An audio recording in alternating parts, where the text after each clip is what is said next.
दोन रस्ते, एक गांधारी मुख्य रस्ता ते अष्टविनायक बिल्डिंगपर्यंत कॉन्क्रीटचं गटरचं काम करणं हे 6,75,00,000 रुपयाचं काम आहे।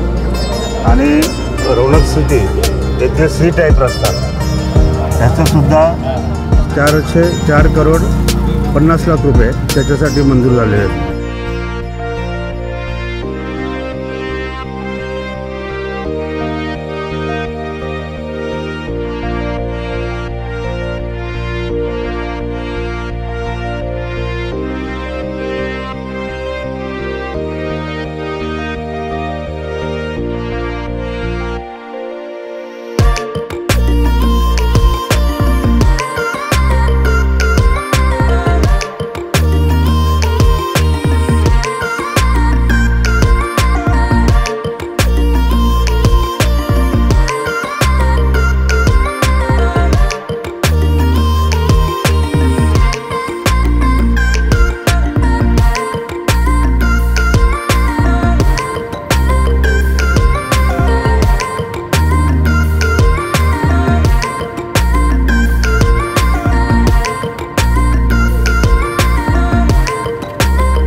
माननीय मुख्यमंत्री एकनाथजी शिंदे साहेब आणि खासदार श्रीकांतजी शिंदे साहेब यांच्याकडे पाठपुरावा करून कल्याण पश्चिमसाठी आपण 50 करोडचा निधी निवडणुकीपूर्वी मागितला होता, तो त्यांनीसुद्धा दिला।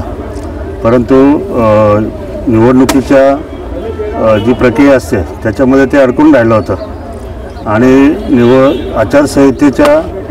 आचारसंहिते लागायच्या 1 दिवस अगोदर ती वर्क ऑर्डर आपल्याला भेटली होती, परंतु निवडणुकीमध्ये आपण काय करू शकलो नाही। आणि हे 50 करोड रुपयेमध्ये बरेचसे रस्ते शहरामधले आहेत, त्यामुळे ते आता गणपतीच्या हिशोबाने आता घेऊ शकत नाही आपण गणपती झाल्यानंतर। परंतु हे जे 2 रस्ते हे मोकळे आहेत थोडे, त्यामुळे ह्या रस्त्यांना आणि हे आवश्यक रस्ते आहेत, कारण हे रस्त्यांची कंडिशन अशी आहे की बिल्डरने जेव्हा बिल्डिंग्स हे केल्या तेव्हा तात्पुरता रस्ता करून दिला होता, तो सर्व पूर्णपणे खराब झालेला आहे। महापालिकेच्या मागे लागून आपण थोडं करून ते डागडुजी करतात।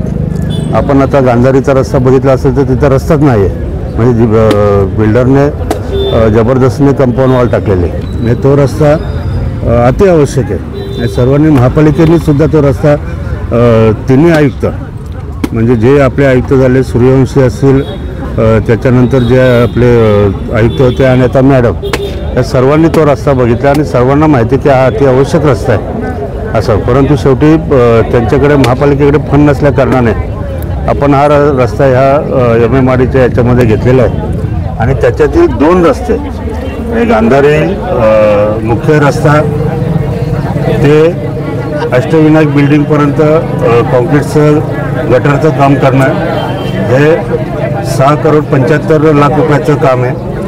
आणि रौनक सिटी येथे सी टाईप रस्ता ह्याचंसुद्धा 4,50,00,000 रुपये त्याच्यासाठी मंजूर झालेले आहेत।